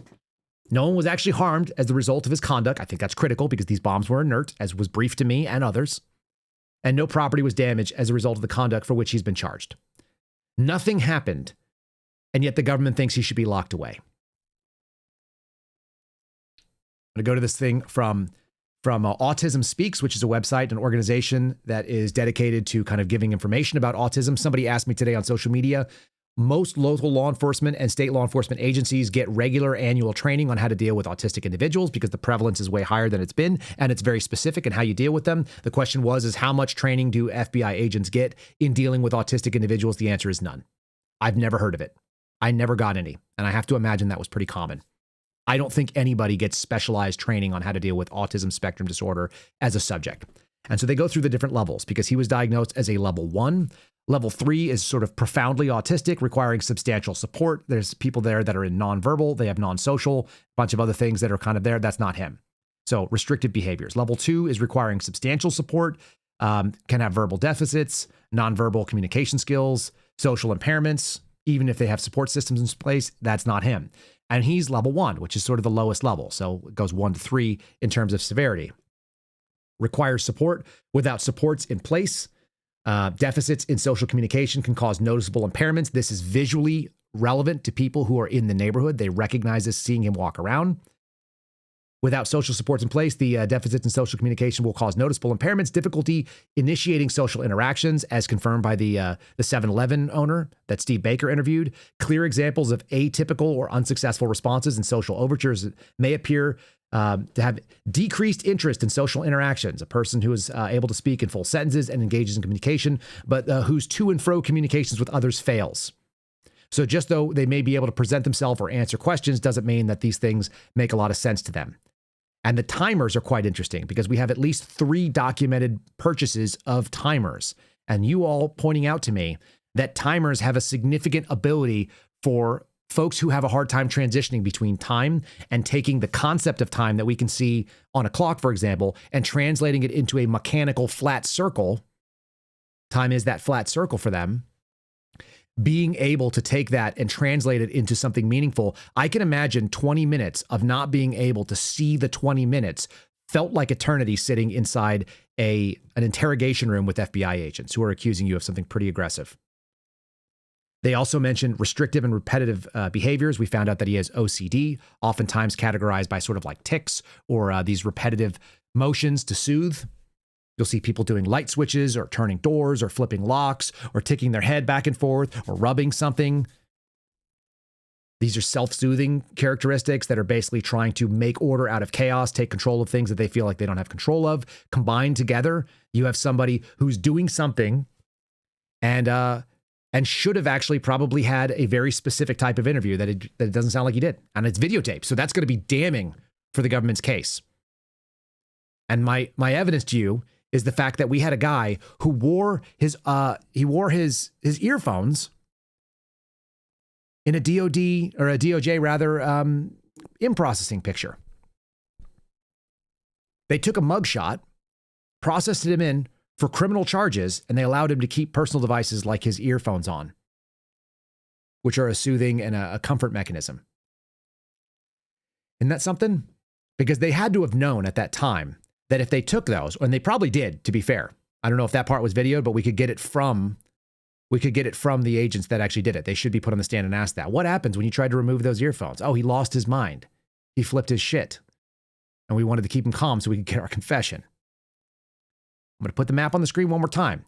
From 7:34 to 8 o'clock, the DNC bomber was visible on camera, disappears for 8 minutes from 8:08 to 8:18. That window from 7:34 to 8:18, if Brian Cole Jr. is somewhere else in Washington, D.C., in the general vicinity of these pings, which is what it looks like is going on, because when you look at the pings as mapped by our friend Armitage over on X, the pings, at least 2 of them, fall very clearly outside of the area that they are meant to fall within. Ping number 3 is on the margins. Ping number 2 is in the center. Ping number 4 is outside. Ping number 1 is well outside. So you have at least 3 of the major pings that the government's case hinges on to be able to identify Brian Cole Jr., and here is their exhibit from that document that we showed you yesterday.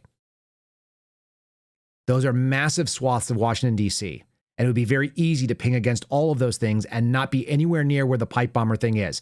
Again, normally what you do is you'd identify the person there, and then you would go and you'd say, aha, this person is physically in the place, and we can identify them, and by the way, the cell phone pings confirmed that that was their cell phone. What they did is they said cell phone pings are generally in the area. There's someone walking around. We believe it's this guy because his car was driven, and that's it. And by the way, he bought the things that would be necessary to build these bombs. They went about this case backwards, and it was obvious from the complaint that that's the case.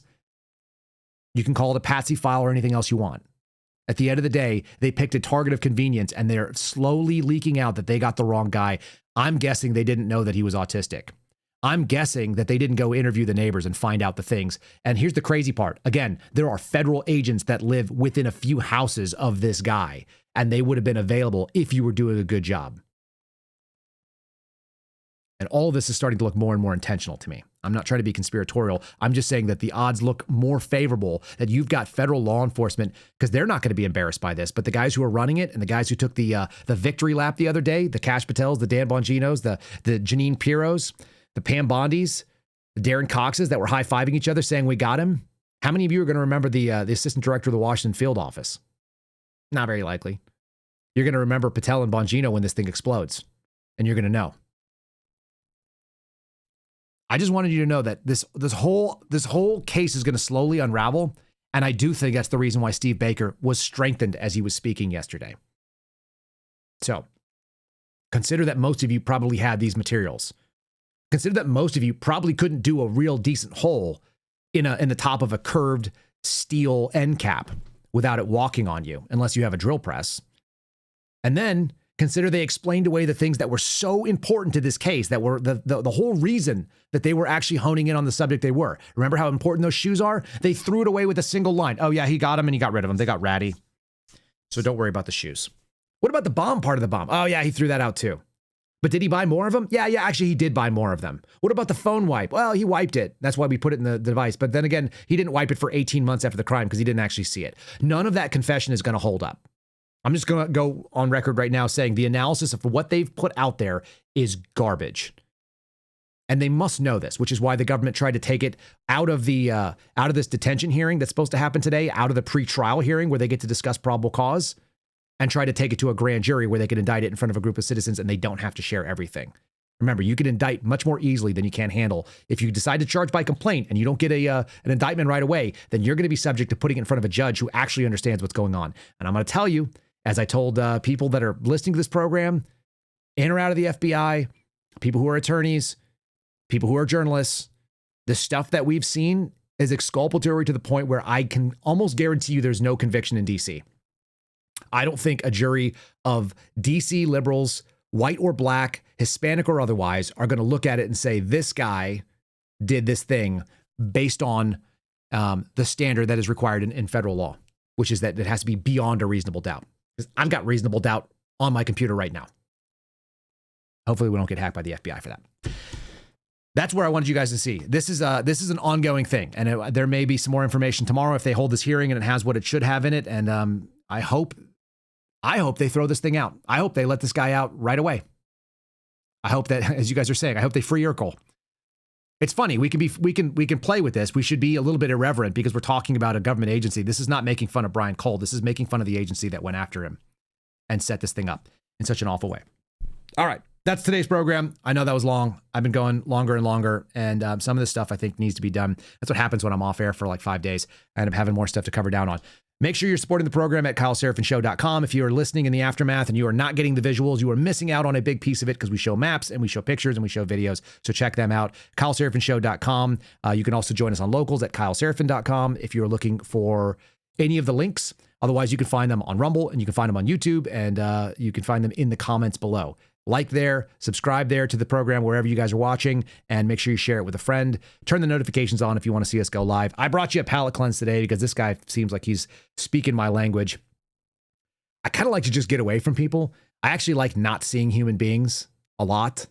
It's my favorite. There's nothing worse than when you go to your quiet place and then people show up in your quiet place and they make you do the thing that you were trying to avoid, like small talk. Found this on Instagram. This guy's got a good sense of humor for it. Many of you probably feel the same way. You are not recharged by finding people in your quiet place. So, you know, if you go out in the woods and you see somebody else, you can ignore them. It's okay. It's hard for us. Probably we could be more like Brian Cole in that way. Oh, what are you doing out here in the woods? I'm trying to get away from it all. Nice, man. What are you doing in the woods? I'm trying to get away from it all, too. Oh, sick. I feel like I have to make small talk with you now, and I don't really want to do that. Me either. That's the whole reason I came out here. Hey, there's a bunch of guys in the woods already. No, you gotta go, man. There's too many guys in the woods already. I'm just trying to get away from it all. We were doing that first. Be trying to get away from it all, because then we are the all that's trying to be gotten away from. Today's my only day off, so I'm not leaving. Same. Oh, really? What do you guys do for work? Don't do that. Small talk with us. Excuse me. Is this where the party is? No, who are you now? I heard there's a ton of guys in the woods, so I came out here to party. No, we're trying to get away from it all. There's way too many guys out here to be getting away from it all. You're making it worse. Go home, man. There's so many guys out here. I'm going to come back and open a business. You better not. Don't you even think about it. Hey! Isn't that how it goes? It's like, man, I really love being out here in the wilderness by myself. Maybe I could monetize this. Don't do it. Leave us alone. If you guys see somebody in the woods that doesn't want to talk to you and they don't want to make eye contact, keep your phone in your Faraday bag and just move on. Anyway, that made me laugh. I hope it makes you laugh a little bit too. The world may be fallen and screwed up, but it doesn't mean that we can't go and get away from everybody every once in a while. We'll see you again tomorrow. I hope you have a fantastic day. Hang in there. This year's almost over. Next year is going to be very interesting, I think, for a lot of reasons. See you tomorrow. Thanks for listening to The Kyle Seraphin Show, streamed live weekdays on rumble.com/Kyle Seraphin. Follow Kyle on Twitter, Truth Social, and Instagram @Kyle Seraphin.